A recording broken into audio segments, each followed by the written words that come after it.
Hey there. I don't think I have anyone yet. It's pretty early.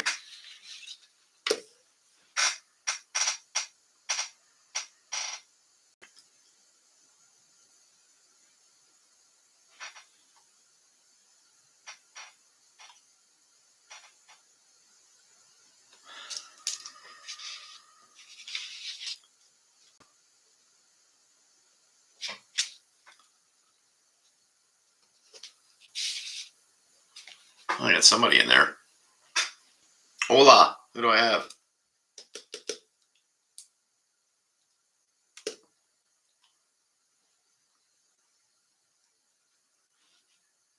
Echo Litters. What's up? How you doing? Oh, rally friends. That's when I need some rally friends in here. It's always a good audience. Hey, Wes. How's it going? I wish I didn't have to look down when people chime in. Hi, Richard. How are you? Good to see you. I have some topics I have written down. So I'm going to have hopefully some interaction from you folks as this thing wraps up, just to kind of get an idea of the direction Ford Motor Company's going in.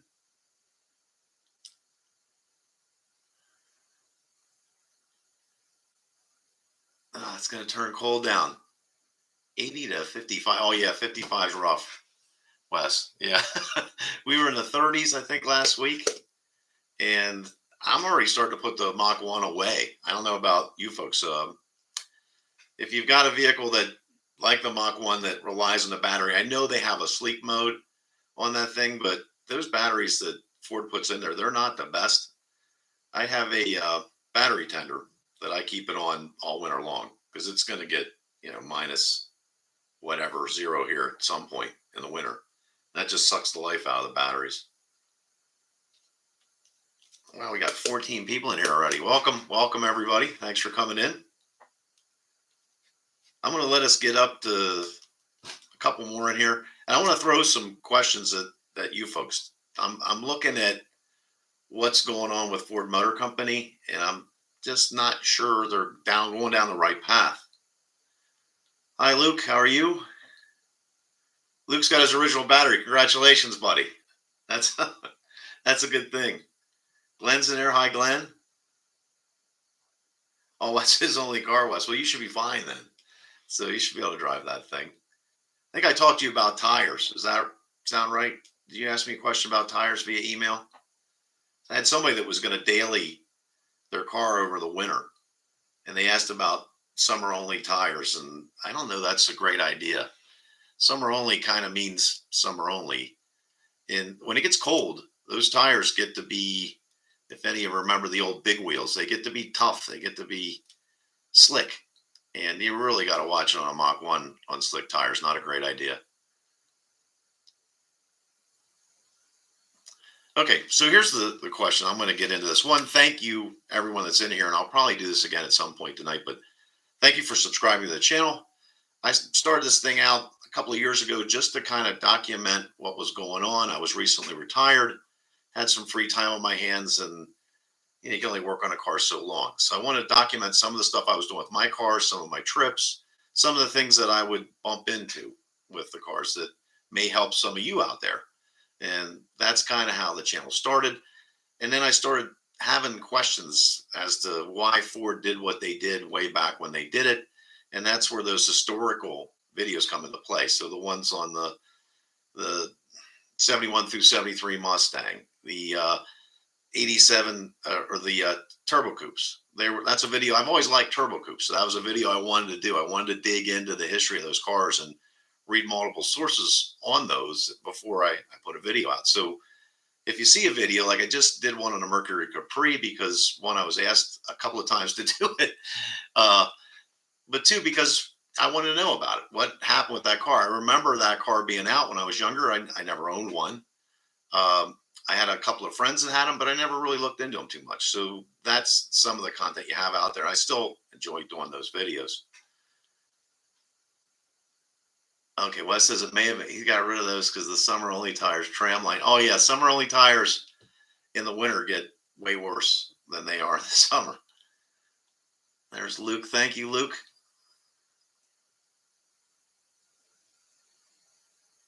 Okay, that's Luke. Yeah, he was looking at the DWS plus 6 plus. Yeah, I don't. They usually don't put the tires you want on sale in the winter there, Luke.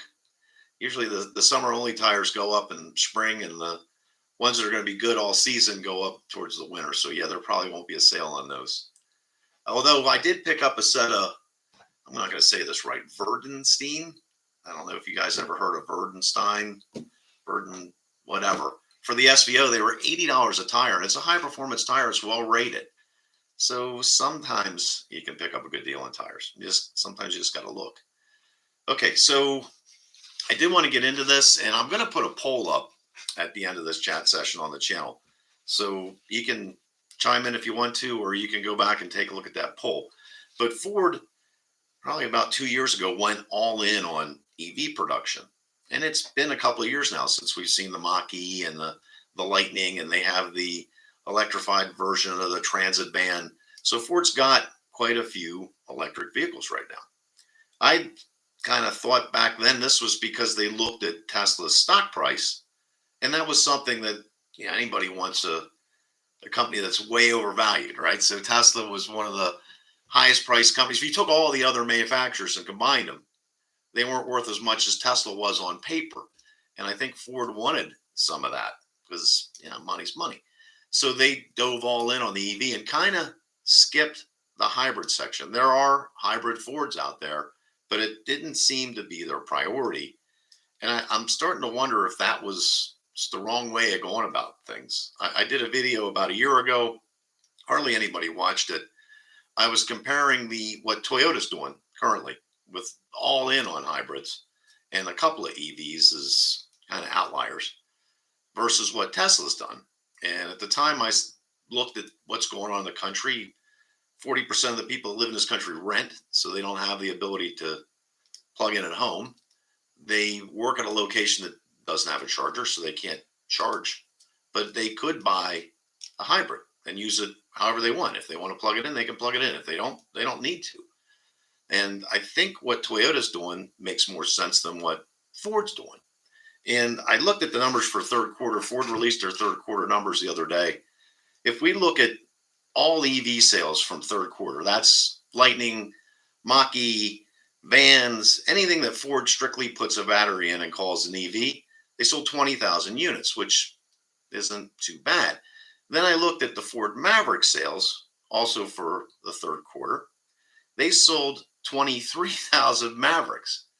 And I know for a fact that Maverick production is limited by their ability to kick them out.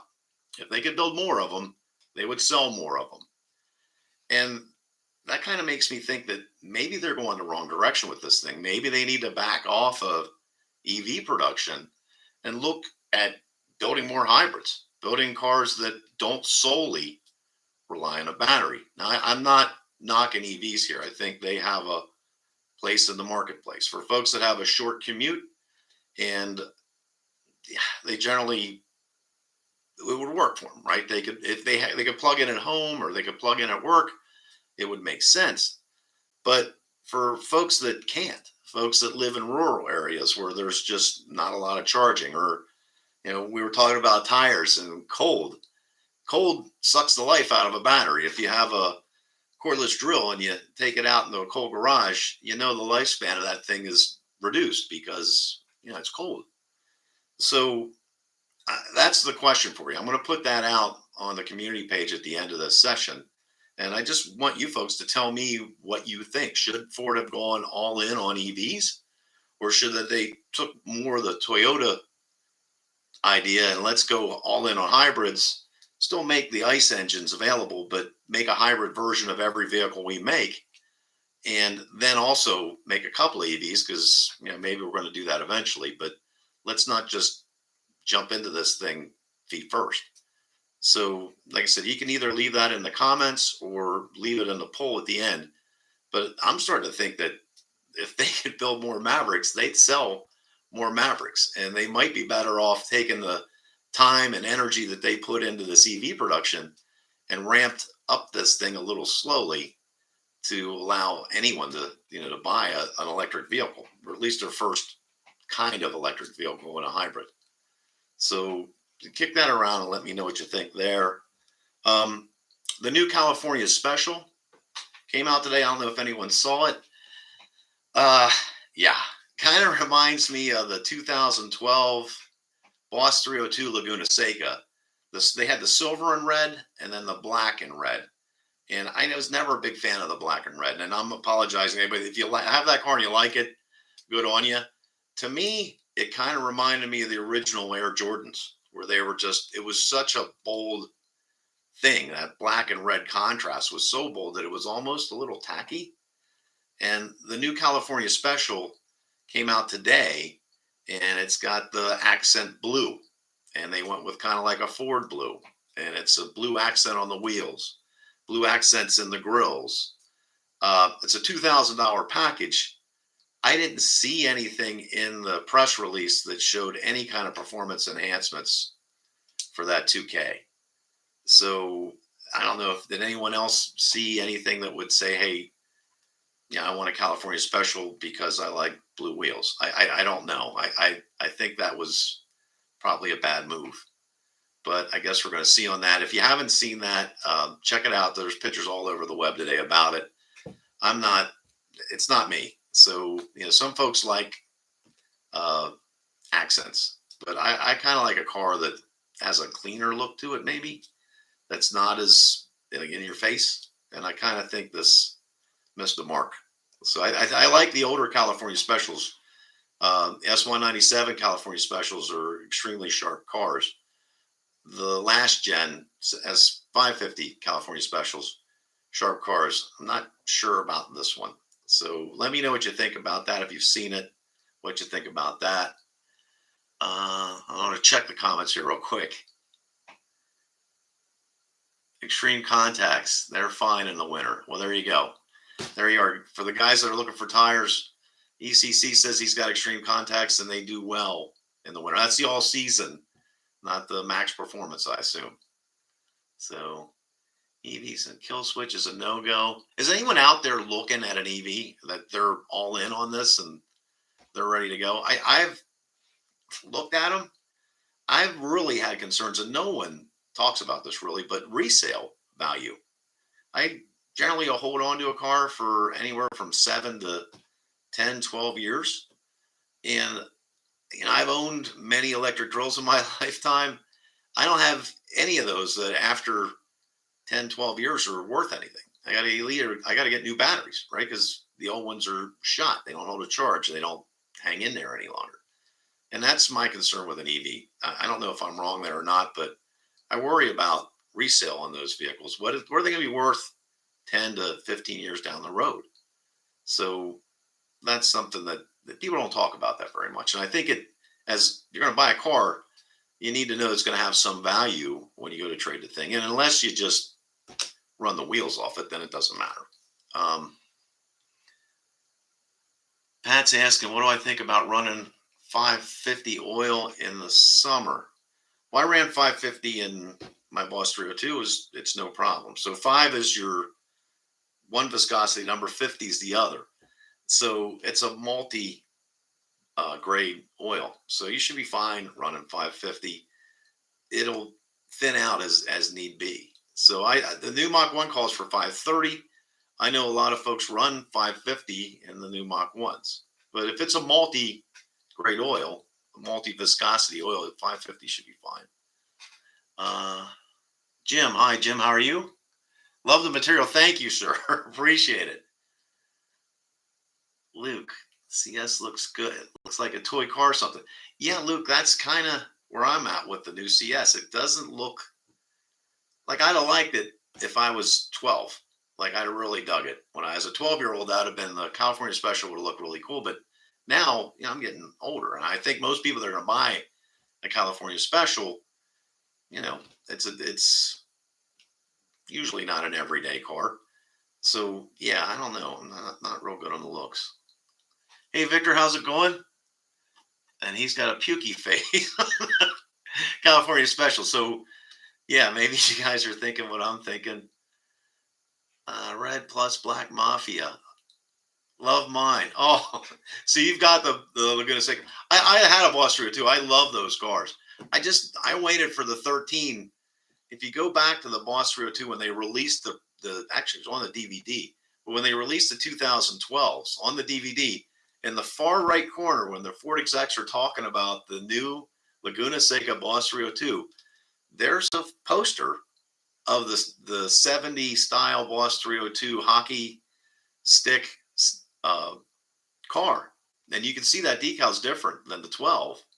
And I can see that poster. I thought, well, I wonder if that's going to be the 13, if that's what they're going to come out with. If so, I'm going to wait until I get a 13 because I wanted a white one. And I like the hockey stick stripe better than the C stripe. That's personal preference. But if you like the car, it's great. It's for to each his own. Let's see. Jim, not going to get an EV. Power grid can't handle it. Well, that's probably true. Not in its current state, that's for sure. Had an EV, sold it for your Stang. So Gecko, and when you traded your EV in, how'd you make out on resale? Did you get killed on that, or did you do okay, or was it so quick that they were still pretty hot? Because I'm starting to think that 6-7 years down the road, an EV, if you have an 8-year-old EV, it's not going to be an easy vehicle to trade in. Maybe I'm wrong there. I'm not completely up on all the EVs, all the products. I know there's used Teslas out there that are, I guess, 12 years old now, but I just don't know how they hold up on resale value as far as battery usage, battery life. I've got a lot of old iPhones that are, trash because the batteries don't work anymore. But you can swap those out. You can go somewhere and get that changed out.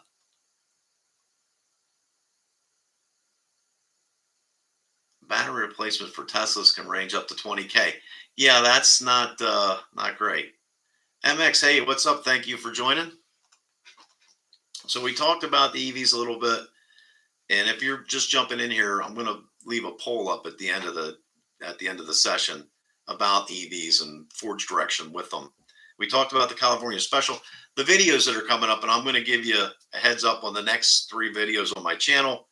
I did a historical look at the Taurus SHO from beginning to the first and second gen. I didn't get into the later gens just yet. I will.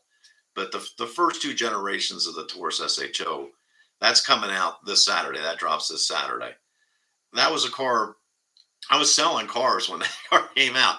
And I can remember the first SHO rolling into the showroom and lifting the hood on that car for the first time and seeing that Yamaha engine. And it was like one of those, and you saw those intake runners because you'd never really seen anything like that on a car before with that kind of, I don't know what you want to call it, a snake's nest of intake runners that would sat on top of that engine. They were polished aluminum. It just looked awesome.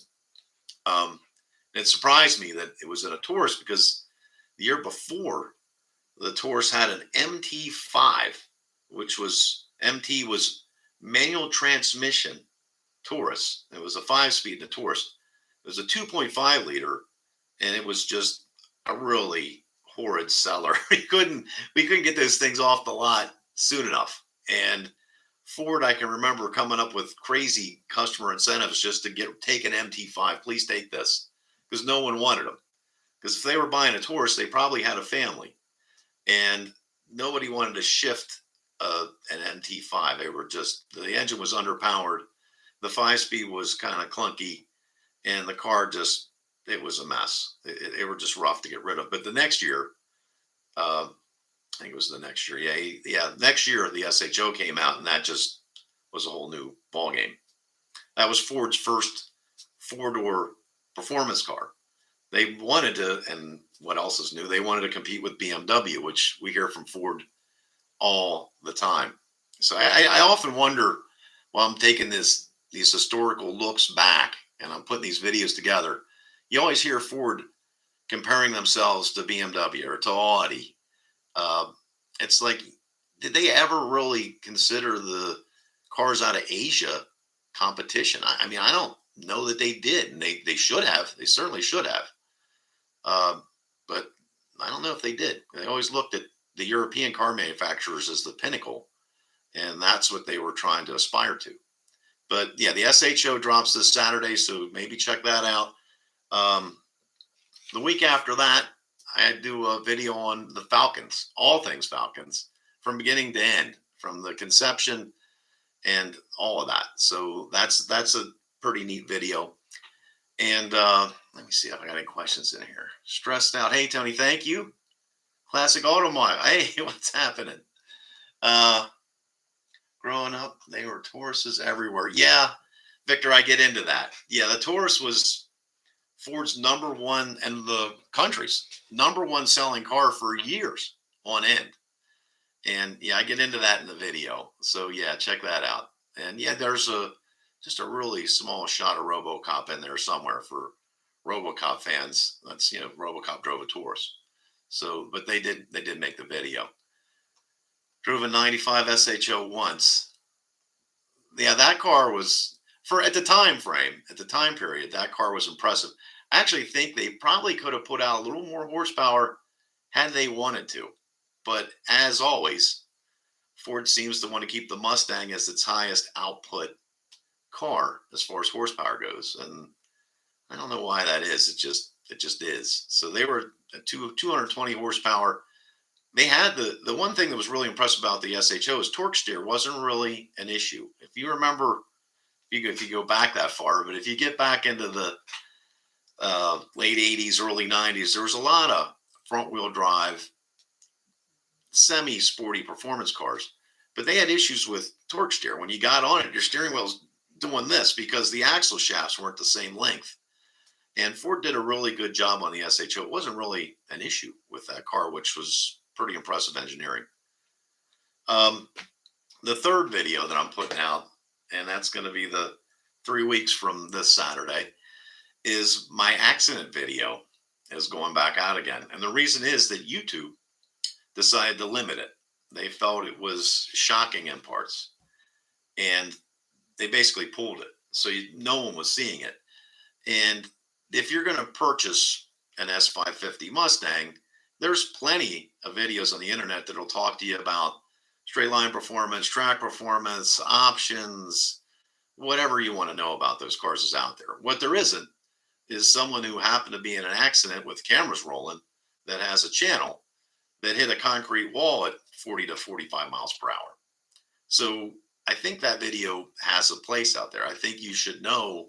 My wife and I walked away from that accident because that car did what it was supposed to do. That everything worked. The seatbelts worked, the airbags worked, the crumple zones worked. So I think that video needs to be out there. YouTube limited it, and it went from I was getting 300 or 400 views a day to 4 or 5. So I pulled out the section that they felt was shocking or limiting their ability to advertise on it, and that one's going back out. And I put a little bit more on the front end of that one too. So if you've seen that before, you don't need to watch it. If you haven't, then maybe take a look at it. Let's see what else we got here, Victor. My brother had an '83 Escort GT we picked up at the state auction. Yeah, that was another car that if you're from that era, if you're from the late '80s, early '90s, Escort GTs were everywhere. So when Taurus wasn't the number one selling car in the U.S., I think Escort was for at least a couple of years there. The Escort was the number one selling nameplate in the passenger vehicles. The F-150 is always number one, but the Escort jumped in there a couple of times. And my wife owned an Escort GT. My brother-in-law owned an Escort GT.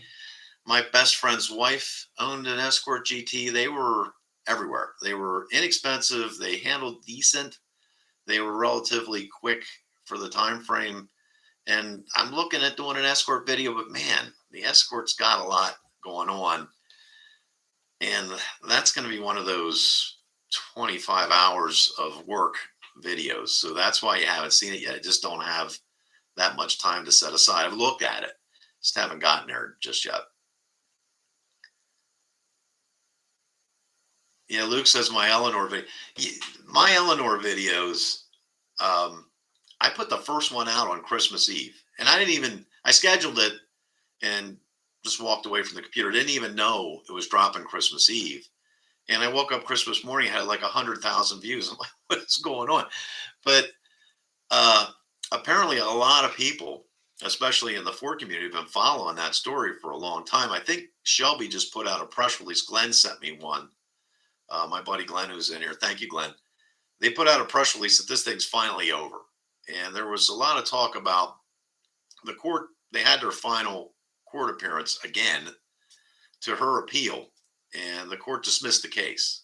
But they didn't dismiss it with prejudice because they didn't need to. They left the door open for Shelby so that if Denise Hallecky tries these things again, I guess Shelby's able to go after her as opposed to vice versa, which, yeah, that'd be interesting. But Denise Hallecky has a lot of haters out there, man. It's just the comments that I won't publish a comment.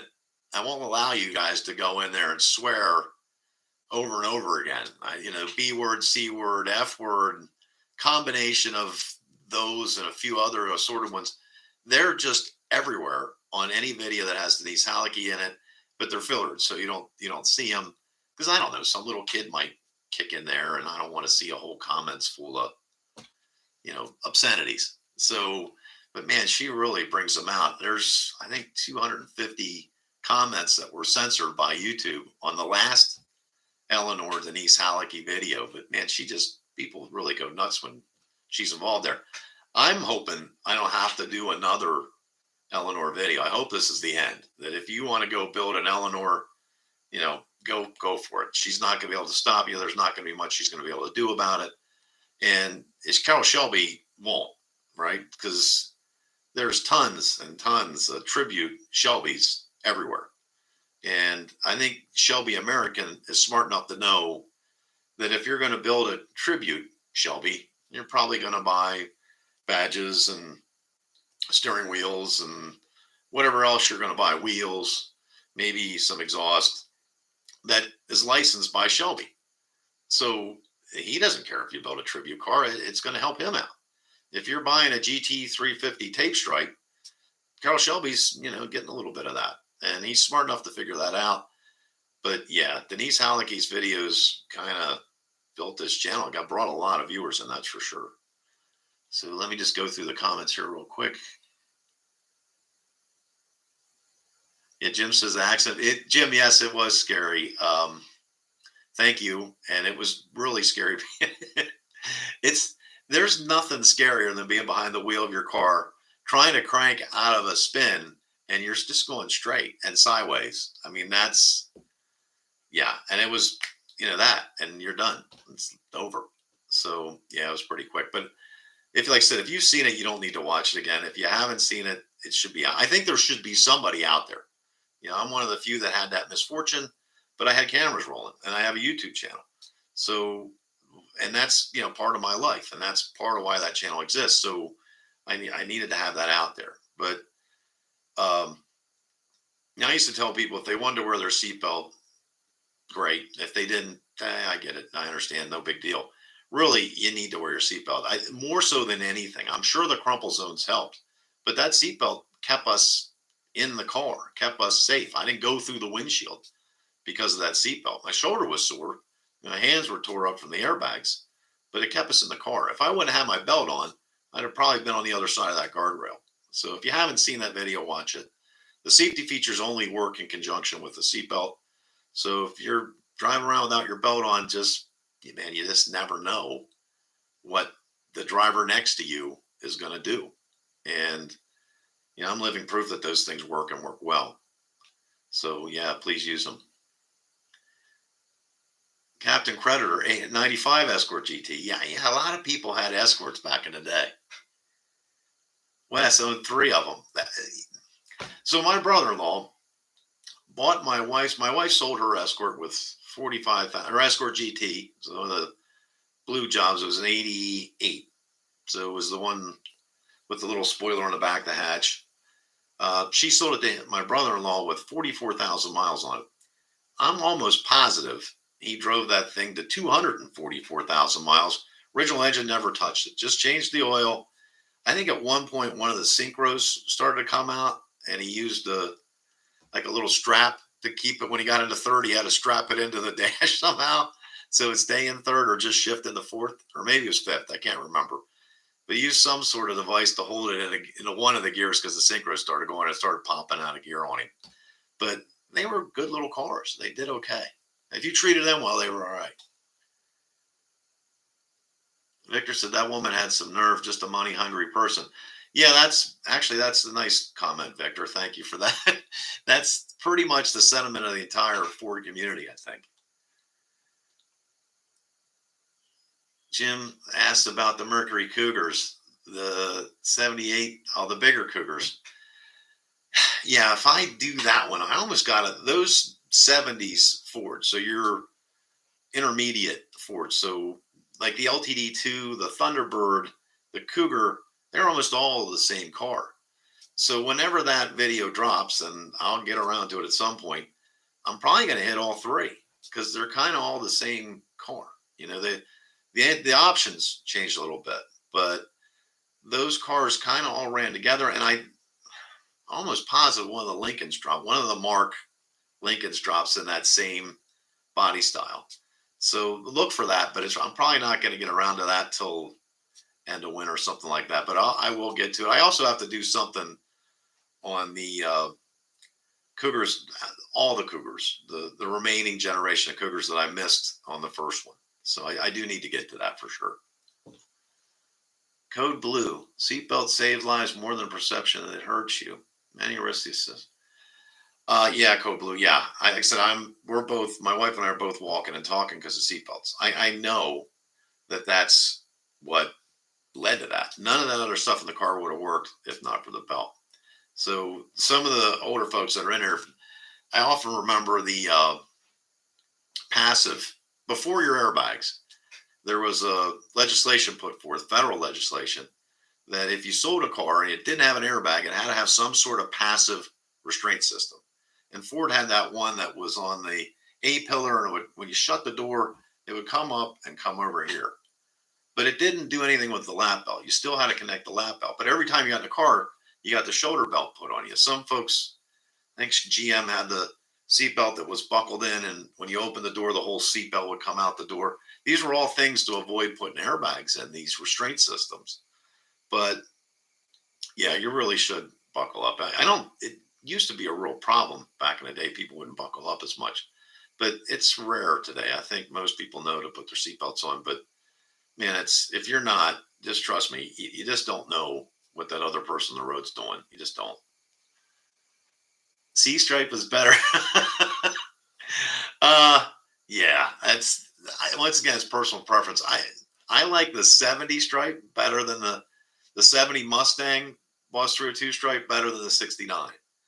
And what was the other thing about the 12s? The 12s weren't reflective. I think they were just a vinyl stripe. And the 13 Boss 302s had the hockey stripe. So I kind of like that reflective tape on the 13 Boss 302s. I think the 12s were just a vinyl stripe, and I just didn't like it as much. So, but once again, this is one of the comments I'm answering here. So there's a lot of people that'll say the 69 Mustang is the best looking Mustang ever built. I've always liked the 70, but I'm not going to argue with someone that says the 69 is the best. I'm not going to argue with you if you tell me a Mustang 2 is the best. If you like the car, you like the car. And there's styling cues that speak to people, and that's where they get their preferences. So I haven't had anybody yet that said they like the California Special Blue, though. So I'm waiting for that one, but we'll see how that goes. Wes asked what kind of dash cam I use. I have an old, like it was on my 13 Boss 302 when I put it in, Garmin 55. But any dash cam is better than none. Dash cams are the easiest thing to put into a car. All you need is a power source in the ground, and you just run it's one wire, and that's it. That's all you need. They all run off of SD cards. They all have G-force meters that hit. All my vehicles now have dash cams in them. I don't have a vehicle without one. Well, the SVO doesn't have one yet, but I also don't have a parking brake, so you cut me some slack there. And that's another video be coming out. SVO rear calipers, hardest part to find on the planet. So I've got one for the back. These are the back calipers. The front you can get anywhere. But the back ones were when Ford first kind of introduced four-wheel disc brake, and there's a lever on there that pushes the piston out in the caliper to engage the parking brake. Well, it blows out all the time, and they just, there's only 9,000 SVOs, so they just don't. I have one side, one caliper. I'm waiting on the other one. I may have to just rebuild it. I really don't want to rebuild a caliper. New calipers are $60, but we'll see. But and I'm meandering all over the place here, but let me see if I got any questions here to bail me out. Jim says, heck, when I was a kid in the 70s, I used to sit in a booster seat so you could see over the dash. Crazy. Yeah, I mean, when we were kids in the 70s, everybody rode around the back of pickup trucks. If you saw that today, you'd be like horrified. But I did that in the service when I was in the Air Force. We'd all pile in the back of a pickup truck and drive out to the flight line because nobody really thought about safety back then. But yeah.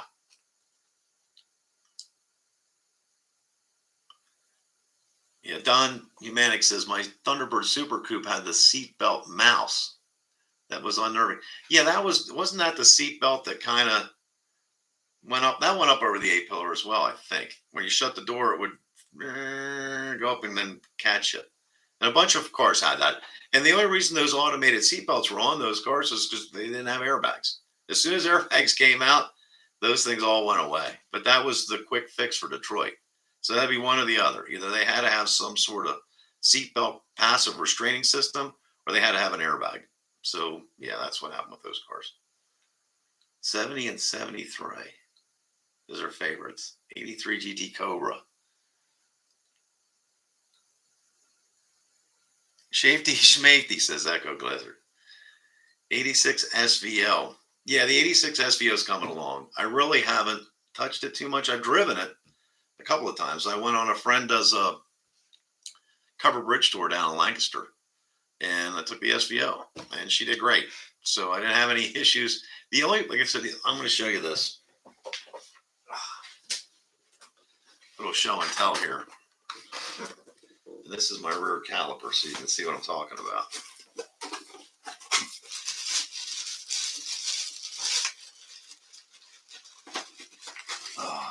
I got this at all places at Advance. And this is supposed to be for a Mark 7 Lincoln, but it's the same rear caliper. So the only cars that this setup comes on is a Lincoln Mark 7 and an SVO. But that lever engages the piston, and that's your parking brake, right? That's it. Everything else works differently. And yeah, I've got one side. I need the other side before I get the SVO parking brake to work. And I think I'm going to switch the SVO over to serpentine belt as opposed to V belts, because they're just a lot easier. V belts are been the bane of my existence a lot of times. So I prefer a serpentine belt if I can get it. But that's the left side. That's passenger side. I need to find the driver's side. So if you got a driver's side caliper for an SVO, let me know. Shoot me an email or something. But they're really hard to find.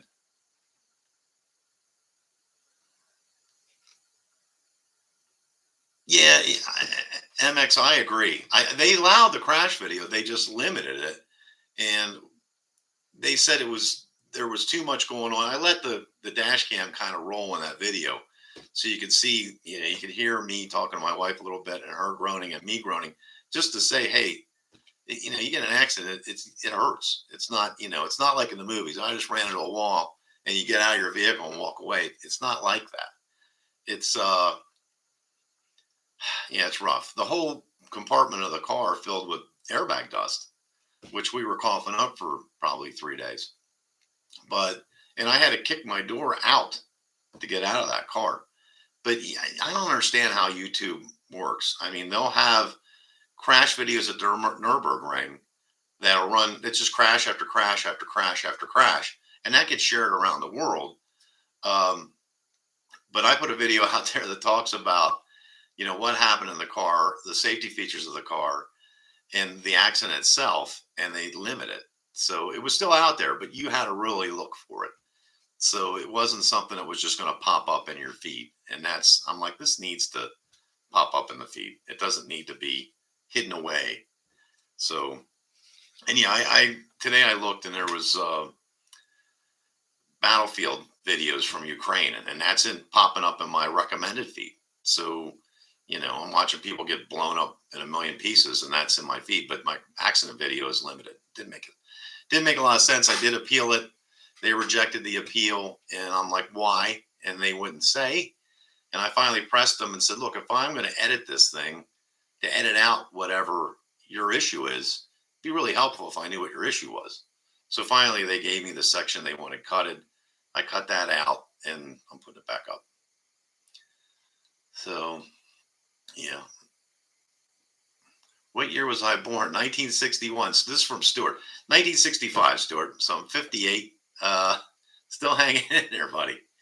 So if you were born in my era, then you've seen it all. There was no such thing as safety back then when we were kids. So it wouldn't be uncommon to go to a little league game or anywhere with 8 or 9 other kids in the back of a station wagon, just piling on top of each other. That's Nobody really thought about it back then. That's just what you did. Um, yeah, so that's how it goes. Let me know if you take a shot at probes. That's from MX.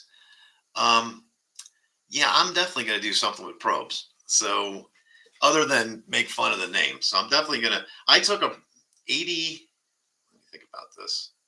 89 probe on my honeymoon, brand new, right off the showroom, and drove it for a honeymoon. The dealership I just got married. The dealership said, "What do you want to drive?" I'm like, "Well, I'll take the new probe." They were brand new at the time. And they said, "Yep, have a good time." So actually, they weren't bad cars. They were Mazdas, but they were not a bad vehicle at the time. I haven't looked so much at the second gen, although yeah, I will. I really think that, and the name Probe had been kicked around at Ford for years prior to that. They had a couple experimental cars called Probe and things like that, but they should just came up with another name. It just didn't. That was a marketing failure, I think. I think if they called it something else, maybe they'd hung around a little bit longer. I'm not sure.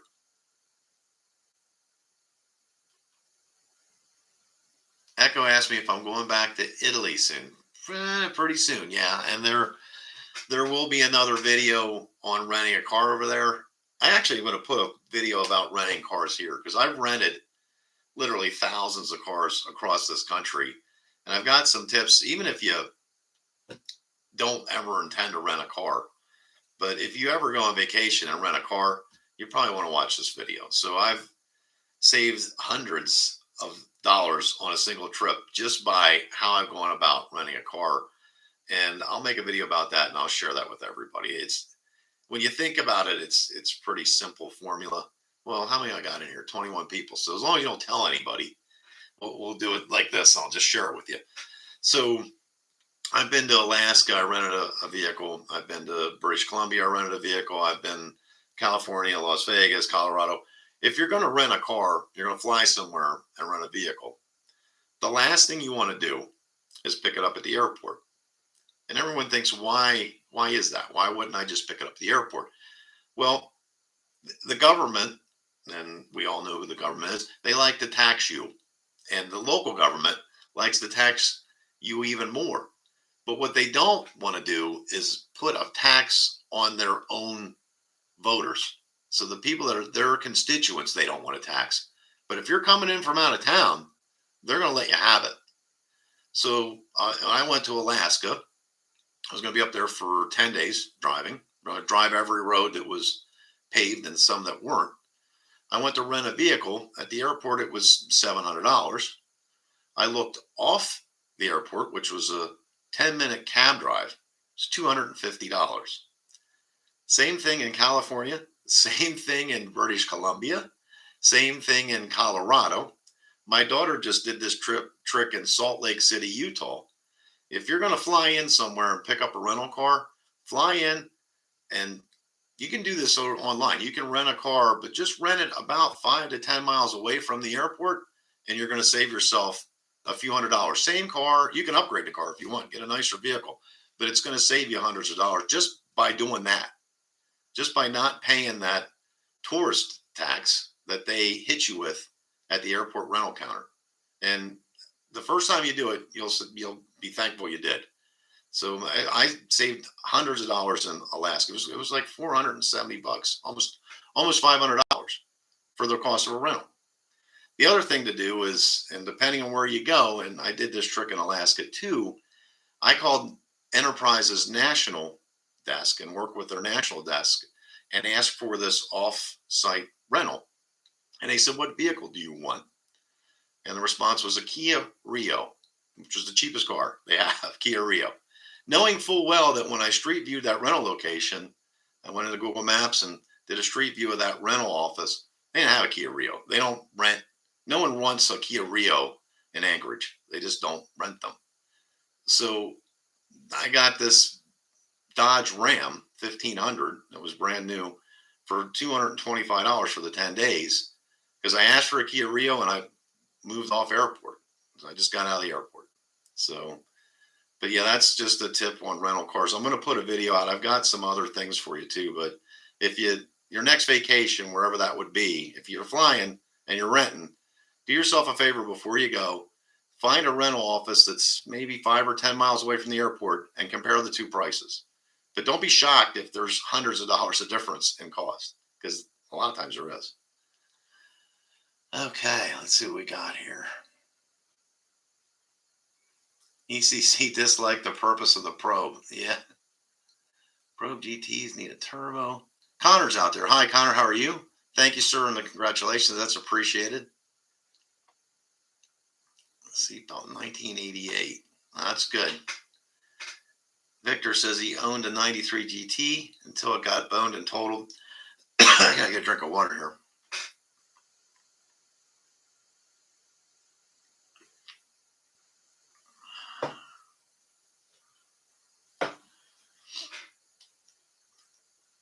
Now, Bart's in there. Thanks, Bart. Yeah, Bart was one of the guys that went with me up to Alaska, and I told him I was renting a Kia Rio, knowing full well I wasn't going to get a Kia Rio.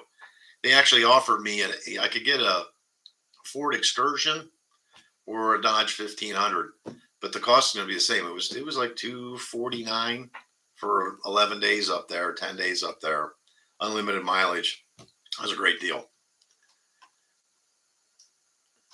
Jim says he never knew anything about rent. Jim, next time you go out of town, just do yourself a favor. If you know where you're going, just look, use Google Maps, find a rental car office. So it could be the same company, 5 to 10 miles away from the airport.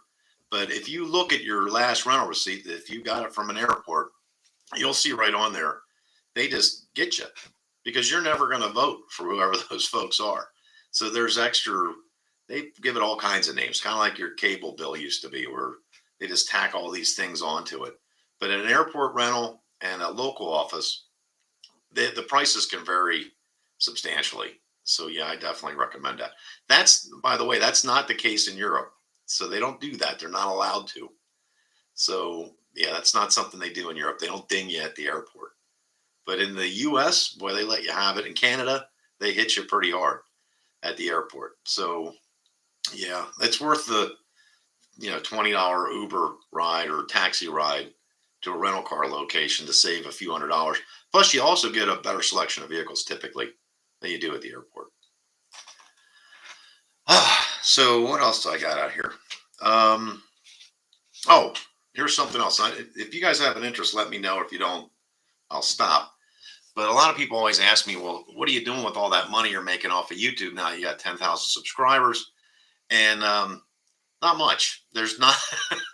I wanted to share with you what I got here. So my current income from YouTube, and this is before taxes because they will cut me a 1099 at the end of the year. So I'll have to pay federal, local, SSI, and whatever other things my account says I got to pay. But I'm averaging right now, it's about $537 a month. And if I looked at it per hour on all the videos I have out there, I'm making about $3 an hour. So I'm way under minimum wage on this gig, but I'm having a good time. So, but yeah, that's the people that actually ask me, like, well, how much money are you making on YouTube right now? It's nowhere near what I could make if I went to work at, McDonald's. But I think I enjoy this way more. Plus, I'm not, getting screamed at. But yeah, that's where I'm at. So, oh yeah, Connor says, remember me when I'm on the yacht. That's what's going to happen. Well, someday I'll get to 20,000 subscribers and I'll be making $6 an hour. So, and some of these videos take a long time. The Torino video I put out there is 40 hours to put that video together. So, uh, yeah, there's hardly any videos that you might see a 5-minute video or 10-minute video, but trust me, there's a lot of time and effort and editing. And I didn't know about anything about editing when I started this channel. So, but yeah, there's a lot of time and effort that goes into that stuff that goes out there. So, but that's, yeah, I'm sure like I'm not in the Mr. Beast territory yet, but and I never will be. But yeah, another revenue source for YouTubers is sponsorships, and I get emails constantly from all parts of China, and I have to take one of them up. I usually look at their site. Yeah, I don't want any of this, nor could I recommend anyone buy a turbo for $237. So thank you, but no thank you. And I walk away. So I don't know if any YouTubers out there, if you see someone seriously telling you to buy a $200 turbo or suspension components that are way, way underpriced, maybe don't watch them anymore. I'm not sure. But I get inundated with emails from just knockoff junk that I don't want to use, let alone show you. So, or bring up. Like, occasionally I'll get stuff sent to me and they're like, look, just say what you think. And I'll take a look at that. So, I just did the Mach 1 video where the Torque Detail sent me this ceramic, and it's not a real ceramic. It's a temporary ceramic coating. But when I looked at it, I'm like, well, this stuff's expensive by ounce. So I'm certainly going to tell you guys, hey, this stuff is not cheap compared to comparable products. It seems fine. I don't know that it's really any different. I want to see how it holds up. They say 6 months to a year. Yeah, I kind of find that hard to believe, but I guess time will tell on that deal. See if I got any questions in here. Jim says I could file for unemployment. Yeah, if this is my only income, I definitely would file for unemployment. If my only income was a YouTuber, it'd be rough. But yeah, Victor, do a great job on your videos. Thank you, Victor. I appreciate it. I appreciate you guys just coming in here to listen to me blather on. So that's appreciated. Mike says he's got 222,000 subscribers, makes $100 a month. You're making shorts, Mike. That's what it's got. I know shorts will get people a lot of subscribers. I have like 4, and I just put them out there to see. But I like to tell stories, and I can't tell a story in 60 seconds. At least not one that's compelling. It's not. You're not going to take much away from it if I do a short. So, yeah, I don't know what's going on there, Mike. I'm around 500, but all my videos are long form content.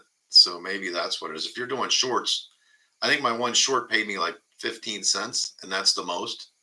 So they really don't pay anything. Connor says he's been contacted multiple times by LED lights. Yeah, I got the LED lights thing too.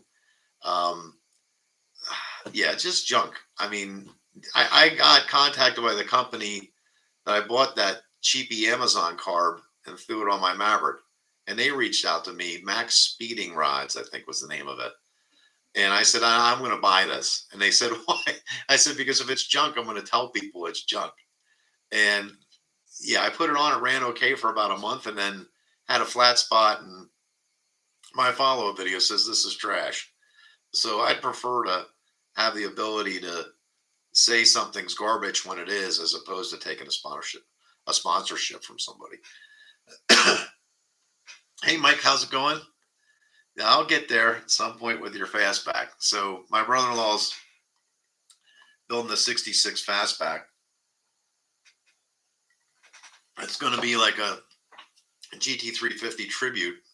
And I did a video when we picked the car up, or he went to look at it, and I kind of wrenched his arm and said, if you don't buy this, you're making a mistake. And he did pick it up. And I'm going to do a follow-up video on that car. But I've been taking videos of that car the entire time.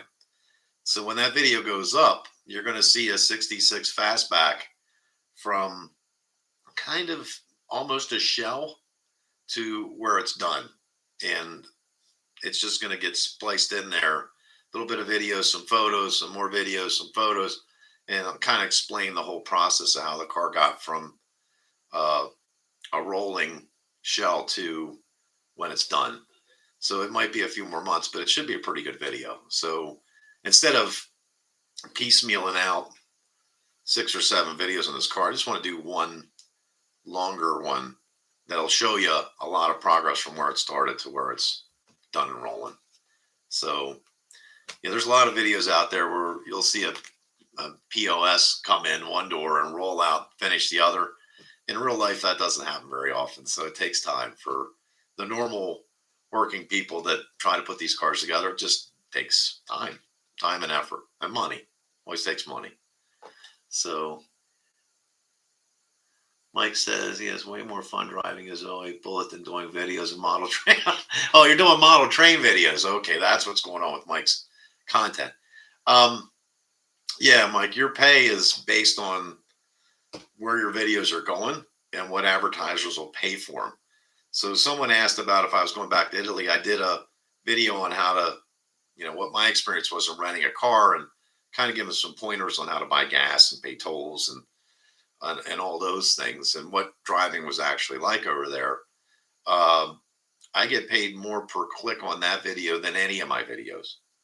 So it's probably the category that you're in as to why you're not getting high content. So whoever YouTube's advertising on your channel with, they're just not getting the money out of it. That's what I got to think is going on there. So, but I'm not going to start doing travel videos because usually I'm on vacation. I want to, vacay or whatever. I want to relax and eat a good meal and see the sights. I don't want to shoot hours and hours of video talking about the place. I actually want to enjoy the place. So I will do another rental video in Italy because I've learned some things and I want to share it with people. But that's my highest cost per click video I have. None of the car content is, especially the old car content. I don't get paid hardly anything on that, but I just like it.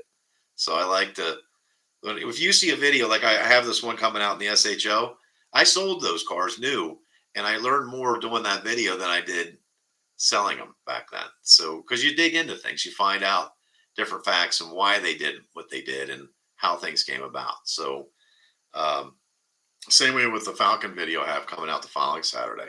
So I learned, like I didn't know the old Econoline vans, the flat front vans. There's a Falcon version. It was a Club Sportster. So I guess it had, multiple seats in it. Instead of just being an Econoline, it was a Ford Falcon sports wagon. I didn't even know that existed until I did that video. So learned something there. Thank you, Pinks. I appreciate it, buddy. Thanks for the congrats on the 10K.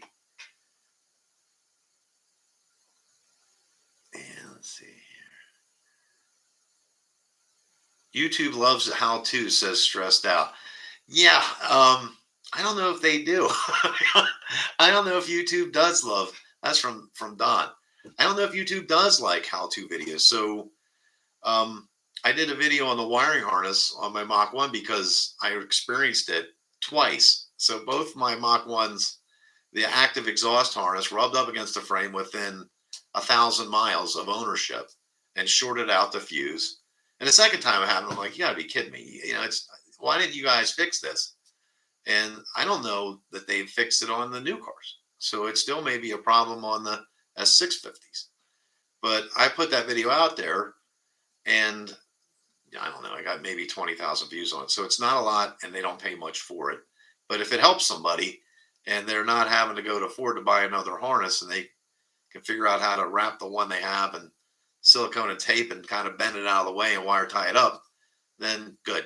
I mean, I help a couple people out. I feel better about it. So that's good. But if you want to start a YouTube channel, don't do it on cars. I mean, there's plenty of people that have YouTube channels that talk about buying stocks and they're always wrong and they make the most money. So if you want to be a success financially in YouTube and that's your main goal, talk about stocks. Just go out there and lie and tell them to buy whatever stock they want. And if you're wrong, nobody ever cares. And if you're right, well, then somebody thinks you're a genius.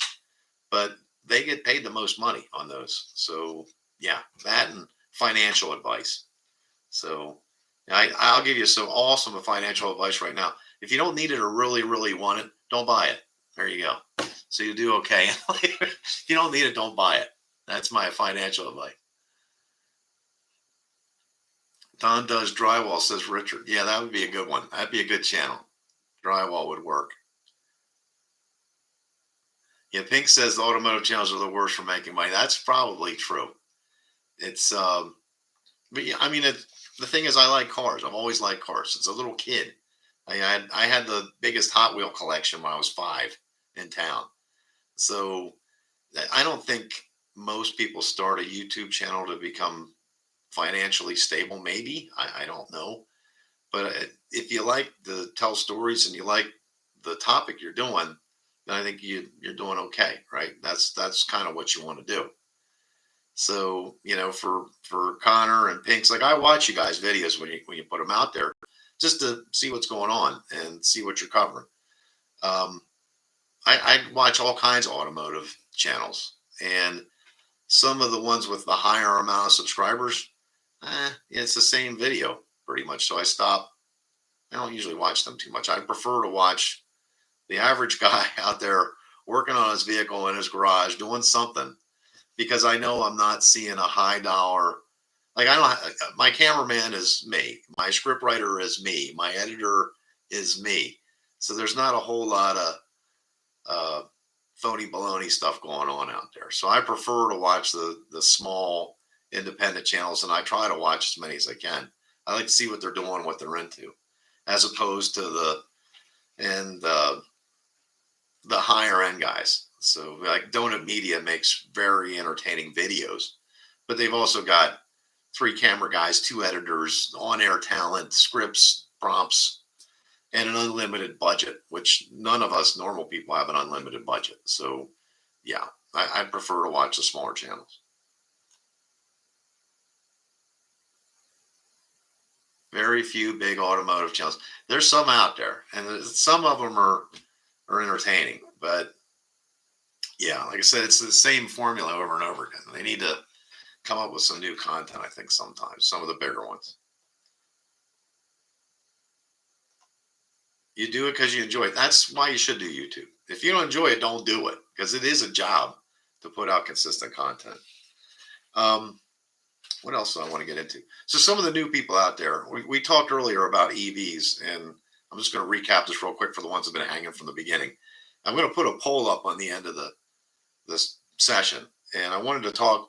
I think Ford's made a mistake going all in on EVs, and I think they did it because they looked at Tesla's evaluation and stock price on paper and said, well, that would be a nice thing to have. So they dove all in on EVs.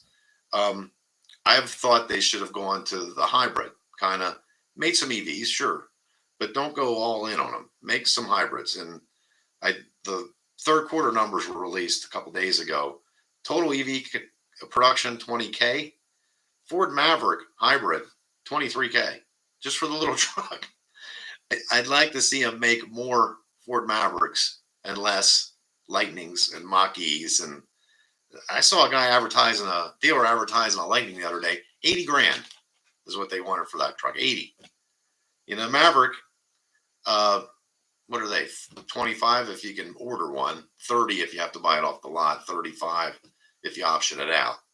I'd like to see them make more vehicles, Maverick type vehicles. I'd actually like to see another car beside the Mustang, whether that's hybrid, EV, whatever. I'd like to see another car come from Ford. But if they can't make a car, if they decide they just can't make enough money on a car, then maybe do something with the hybrid line that is along the lines of a Maverick, something that's introductory priced, kind of utilitarian, something for every person. Anyone could use it, get in and use it. Something along the lines of like their own version of a Prius would make sense to me. And why they don't make it, I just don't understand. But yeah, I'm going to leave a poll there. You can comment in the comment section or you can check out the poll when we're done with this thing. But yeah, I'd really like to see Ford make more of the hybrids, and I'd really like to see something out of some American manufacturer that is a Prius rival, because I think we need something like that. I think that a lot of the country would be happy with that. Not that I'm all that excited when I get behind a Prius on a mountain road, but for most people, that vehicle would make sense. So that's for the folks that just chimed in here. I brought that up at the start of this thing, and I just kind of want to get your thoughts on it then at some point. So I'll put a poll up at the end of this thing on the channel and let me know what you think. Let's see if we got anything else down here. Miata competitor. Torino. Yeah, they're never going to bring back a Torino, Mike.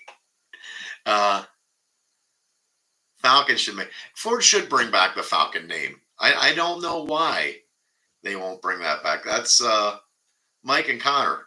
The Falcon Fairlane. I don't think we're going to see a Fairlane back. I don't know that name really hits home with Middle America. But the Falcon, come on now, that's a good name. They should have brought the Falcon back before the name Probe even was put on a car, right? If the Probe was called the Ford Falcon 2 or Ford Falcon X whatever, that would have maybe sold a little better. I don't know why they take the Falcon name and just buried it in history. It's a cool name. You could do a lot with the marketing on it, you know?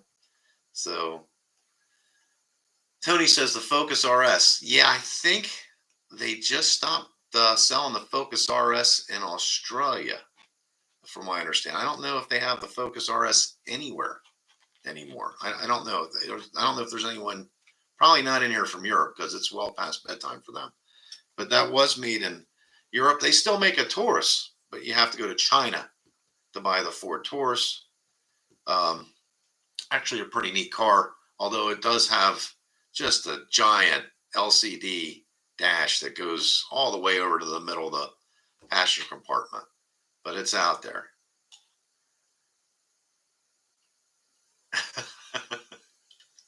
Yeah, Mustang Mach-E. Yeah, it was a rough one. They ended Focus production. Pink says they ended it worldwide. Yeah, that makes sense. I knew they had one a couple of years back, and Australia had one, but I think that was coming to an end in like 22 or something like that. They should have brought the Aussie Falcon to the U.S. Well, yeah, we had the Mustang here though, so that's always kind of the Mustang. And for those of us that love Mustangs, I sometimes I get upset about it because I also like other cars. I like Torinos. I like the Fairlanes of the 60s, but I don't think we saw the Aussie Falcon in this country because of the Mustang. Ford never wants to compete with the Mustang. So they've always let the Mustang be front and center. That's their poster child vehicle. It's the only car we've got left. So like I said, I'd like to see another car come out of Ford. I'm not a fan. You won't see any SUVs on my channel. I think I got one or two Bronco ones, and that's not, I don't consider that really an SUV. But I'm not a big fan of SUVs. I've never liked them. I think they do a lot of things well, but I don't think they excel at anything. So if you want to drive around something with storage, you know, they got rid of all the minivans. Minivans were better at that than an SUV. As far as a truck, well, the truck's going to be able to haul a lot more and do a lot more than an SUV. And I know that's not a popular opinion. Everybody, that's the number one vehicle in the country is an SUV. But I've never been a fan of them. They don't handle as well. They aren't as quick. Yeah, it's kind of like a one size fits all tool. It's okay. It'll get you through. But yeah, I prefer not to have them. Let's see if I got anything else over here. Barra straight 6. I like my wife's Ford Edge. I get it. Look, I understand. It's just not. A lot of people like SUVs. I don't know. It's the multi-purpose tool of the car world. It can do all that stuff. I just don't think it does it as well as something that's purpose built. So the Ford Edge, there's nothing wrong with a Ford Edge, but And that's more of like a wagon, I think, than it is. The Edge is more of a wagon, isn't it, Pinks? It's not really an SUV per se. Well, it does sit up a little bit, but it's not too high. They're kind of slung down a little bit low.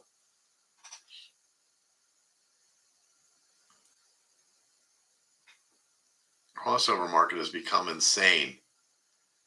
This is from Connor. There's no need to have 3 or 4 crossover models on top of multiple SUVs. I can't even tell the difference between a crossover and an SUV.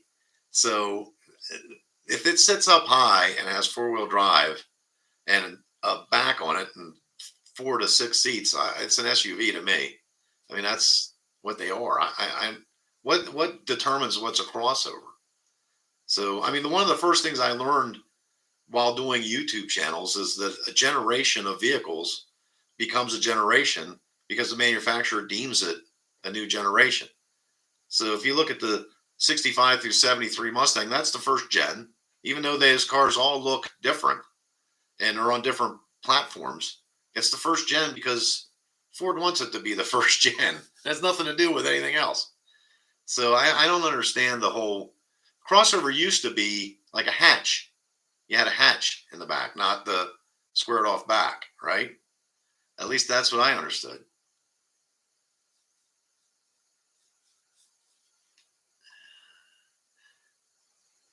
Oh, the O.J. Simpson. Well, it could be Jim. O.J. Simpson. I got everybody buying Broncos. It's possible.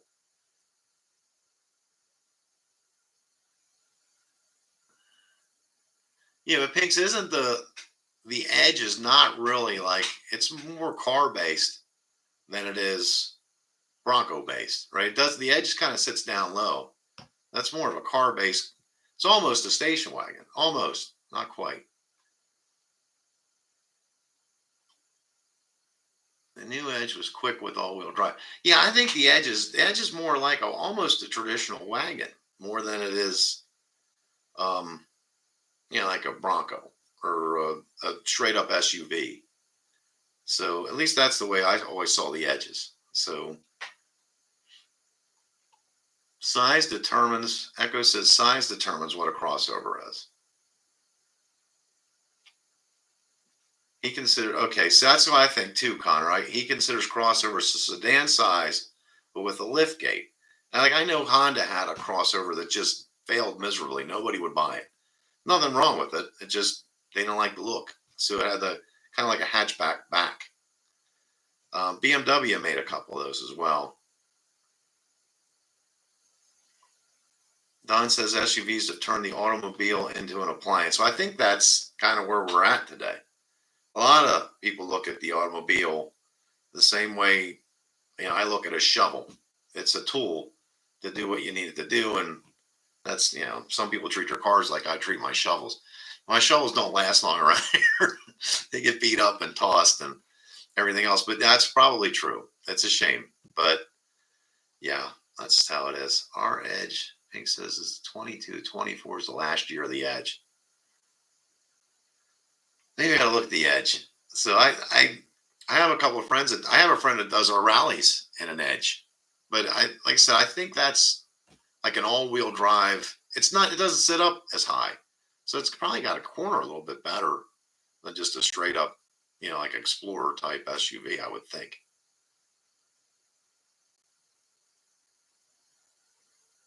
Captain Creditor, I rented one from the airport. Well, you know better now. Don't do that again.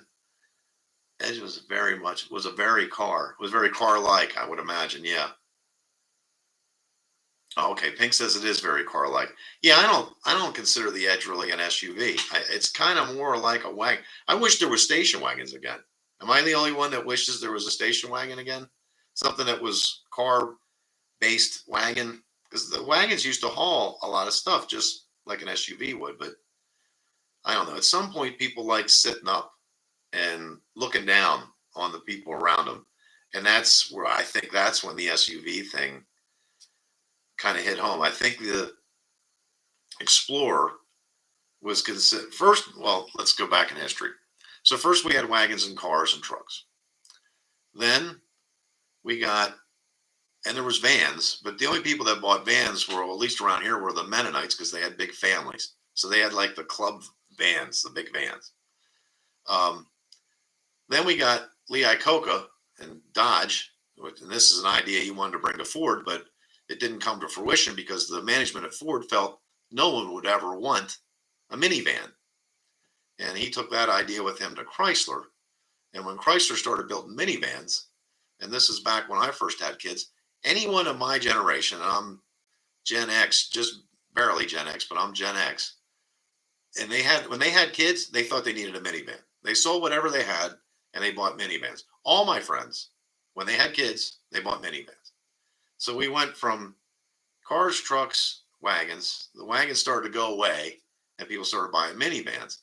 And then at some point over the next 15 to 20 years, the Explorers and the Zuzu Rodeos and those vehicles started to come out. And they were kind of like a minivan, but they seemed cooler than the minivan. And that's when the minivan kind of went away. And that's when the SUVs started to eat into car sales. And that's when we lost the Probe. And we lost the Thunderbird. Actually, that whole car segment was eaten up by SUVs. The personal luxury coupe, the sporty coupes, the Regals, the Cutlasses, the Thunderbirds, they all went, and people started buying SUVs. And where we are today, Ford only has one car, and that's the Mustang. That's it. It's the last one standing. GM just dropped the Camaro. I don't know what their plans are because I don't tune into GM too much, but I would think that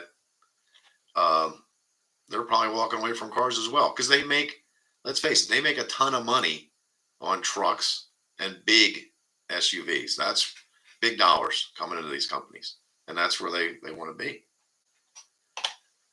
I'm losing sense. I'm losing track of my comments here. Ford should build a Mustang shooting brake. Yeah, that's not going to happen, Rusty. That would I don't know if that would sell. It might. I would look at it. That's for sure.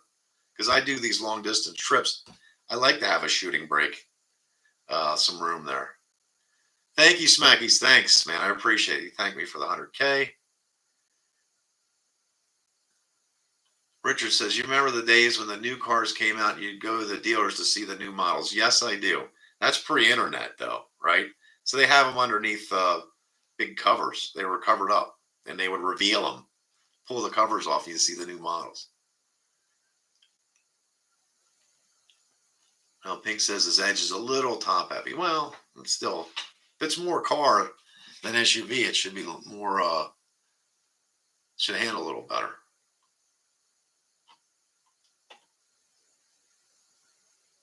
Four minivans for Pinks. Yeah, I had two. I said we had two kids, and my wife started a daycare at the house, and she had to have them. You know, we got rid of whatever she was driving. I think it was a Geo Prism, and we had to buy it. We bought a minivan for her, and it was a Chrysler because they were the cheapest. I think it was the deal. I think I paid $4,500 for a Chrysler. It was Plymouth, actually, Plymouth minivan. With like 40,000 miles on it. It was like 45 to 6, something like that. Wasn't much. Connor says he enjoys wagons. You know, I'm going to predict that wagons are going to make a comeback. And that sounds nuts. But really, there's a lot of people that would buy a wagon today just to have something different. And somebody's going to release a wagon. It's just going to happen. The Camaro comes back as a 4-door electric. Is that what's happening with the Camaro? Anybody that's in the know? Because I haven't followed anything that goes on with GM since I owned a 72 Monte Carlo that would nickel and dime me every 15 minutes. That's the last time. I have plenty of friends that have Chevys, but I just don't dig into them too much. I know what they are, but I don't know a whole lot about them. So if somebody knows what's coming out from GM to replace the Camaro, if they're going to have a car at all, if they're just going all SUV as well. GM doesn't know what GM's plans are. Darrow asked if Station Wagon got a shot today. I think they could sell wagons today. I really do. I think they could sell.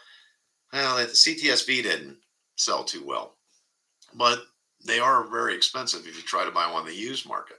So there is a demand there for a wagon. So yeah, I think they could.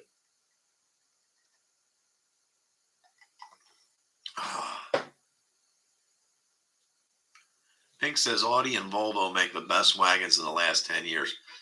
Yeah, I'd have to agree with that. And that's there are people that make wagons today. So and the Avant wagon. Well, yeah, Volvo still makes a wagon, and Audi, I believe, still makes a wagon. So I think a wagon could do okay in this market. There's enough people that would buy them. The Flex was like a wagon. Yeah, I agree. The Flex was more like a wagon than it is an SUV. Julie says the Camaro EV SUV is the latest rumor. Tell me that's not going to happen. Just tell me that's not going to happen. Brailford's Rides chimes in there. Hey, Matt, how's it going?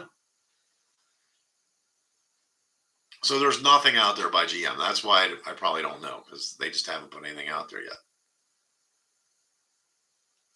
Holden Ute was cool. Yeah, we never really got Utes in this country. We had the Rancheros and the El Caminos, but they went away. And in Australia, it continued on.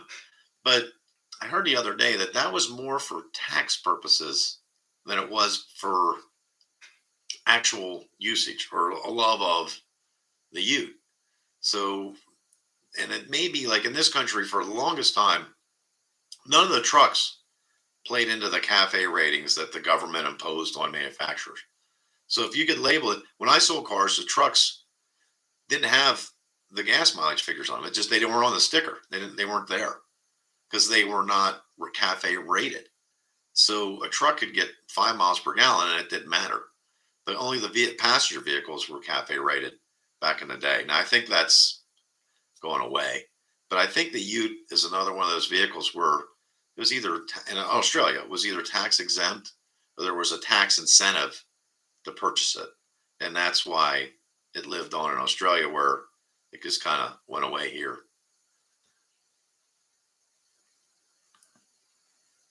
Rusty says the Volvo has a beautiful wagon. Yeah, Volvo's taken kind of a turn. They look a lot different. They're not just a box on top of a box anymore. They got some styling going on there.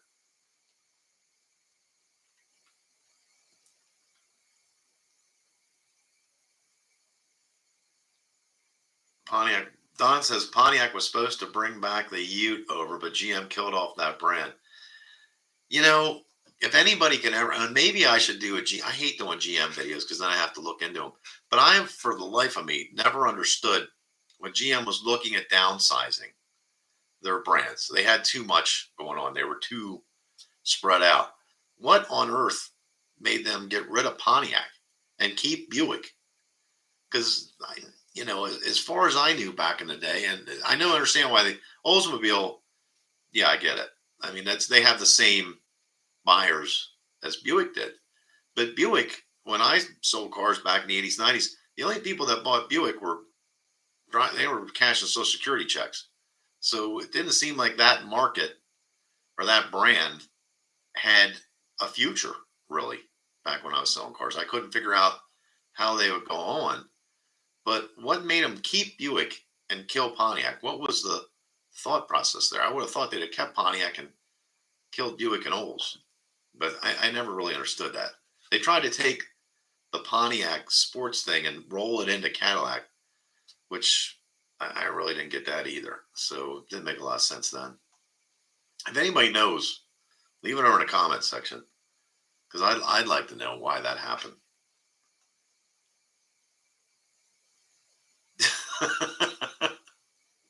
The Dodge Magnum. Yeah, that's still a popular car, believe it or not.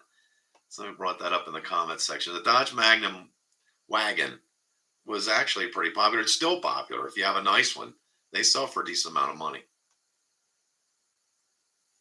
Buick was big in China. That makes sense. If anyone wonders why the grills are getting bigger on all the vehicles now, why the grills of the cars keep getting bigger, that's China too. Somehow, from what I understand, that is directed to like virility or status. The bigger the grill, the more virile and higher uh, position in life you have. But that's come about because of China's market. Now, um, that's what's going on with the BMW grill. It keeps getting bigger and bigger. That's what's going on with the truck grills that keep getting bigger and bigger. It's because of China and that market.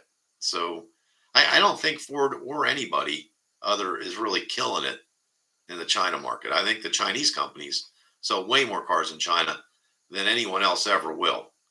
But that's what's going on with the auto styling is they like that big grill. So yeah, should move the Camaro over to Pontiac and the sedans to. Yeah, I don't know what happened with. Jim says China loves Buicks. Yep. So well, if you saw it on TV,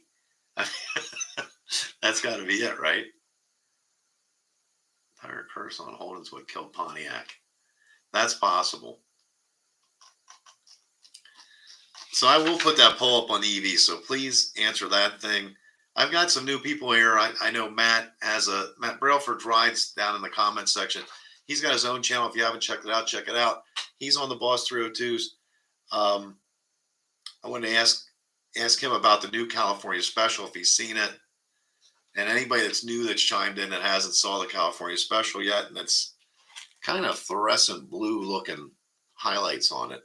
It's $2,000 for that thing, and you get some paint treatment and some vinyl stripes. That seems out there for me. I wouldn't buy it.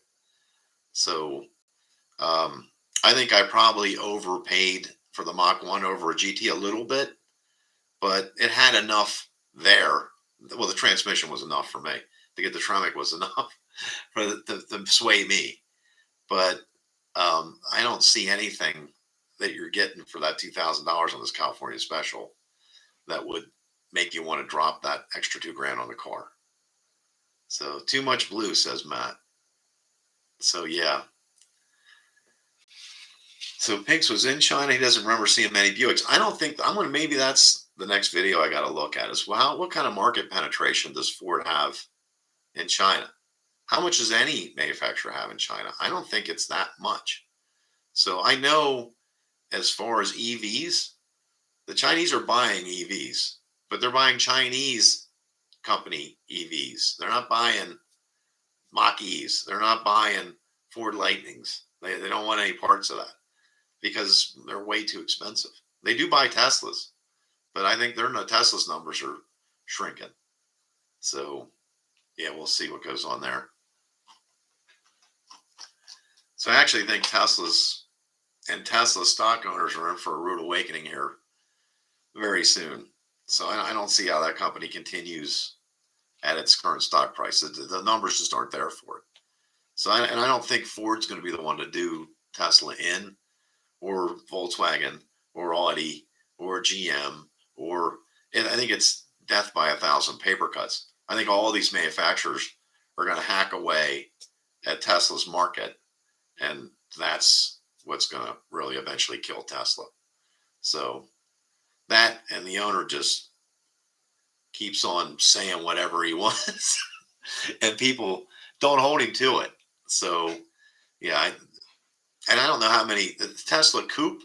You had to pay for that. It's $249,000. You had to pay for that up front. That was 6 years ago. No, so I'm sorry, 4 years ago.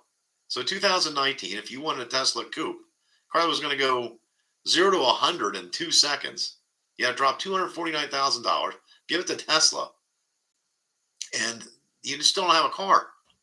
If you'd taken that $249,000 and just put it in Tesla stock, you'd probably triple it by now.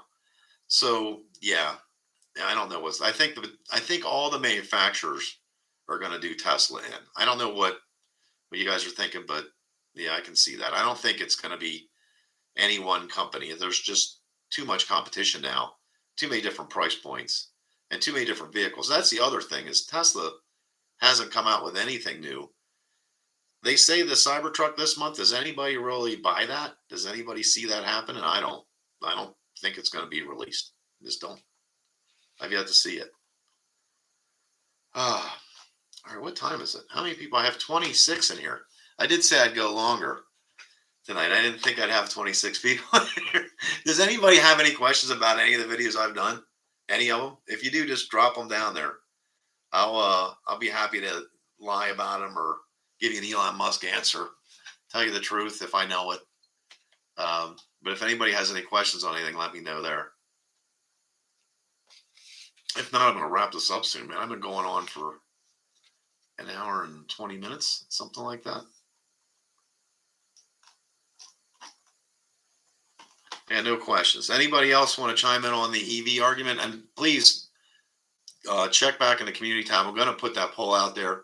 Also, thank you so much. 10,000 subscribers is fantastic. I know if not for you folks, I wouldn't do this. I like putting these videos out, but if nobody watches them, I might as well just keep them on my own hard drive. I don't have to worry about editing them to YouTube standards anymore. So thank you so much for subscribing and being a part of the channel and leaving positive comments. It means a lot to a creator when you do that. And maybe you don't see that when you leave that comment, but whenever you say, hey, I enjoyed this video, or thank you for putting this out there, I appreciate it, or hey, you helped me out here with this tech tip, it means a lot to the provider, so to the content provider, because you know you like to be thanked for a job well done. So thank you so much for all you guys being here and watching what I put out there. As long as there's a community, I'll just keep making these videos and getting them out there. Tony's asking me, did I keep the carbon trap in the Mach 1? No, I pulled it out.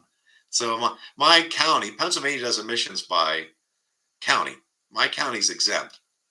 The shop I went to that had the dyno is in Maryland. So they weren't going to touch it. I didn't even ask them to. I said, look, just do a stock run, go to lunch, and come back. And they went to lunch. I pulled the trap out, put the thing back together. They ran it. You saw the horsepower results. I have the tube back, and you need to put the tube back in, but the trap is out. I don't have to worry about it in this county, so I'm good. Thank you, Pinks, man. Thank you, buddy. Thanks for being here. Appreciate you. Thank you, Don. Thanks for coming in, man. Thank you, Captain. Appreciate it.